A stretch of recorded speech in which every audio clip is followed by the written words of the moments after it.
Ля-ля-ля, ля-ля-ля. Ой, бегу. Можно ли вас отвлечь? Бегу. Здравствуйте. Мы тоже спектакль его посмотрели. Давайте лучше про Колобка. Это кухни готовить, из чего девчонки будут. Смотри.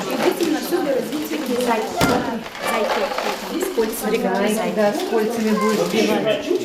Что мы можем, детей, да, преодолели, нас спасают. И я очень благодарна, что в нашем Череповце это есть. Уровень, конечно, того, что я сегодня увидела, вот то оборудование, которое я сегодня здесь увидела, но, конечно, самое важное все равно это именно вот это вот очень трепетное и с огромной любовью отношение к этим деткам. Потому что на самом деле они выздоравливают от любви, от вот этого взгляда, от того, что в них столько вкладывают.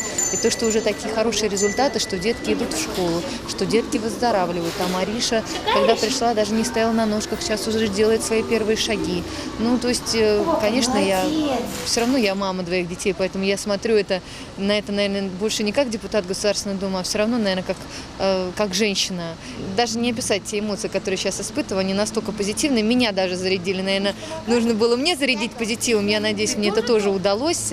Но детки и родители меня зарядили позитивом, поэтому уезжаю с прекрасным настроением и с мыслью вернуться вновь.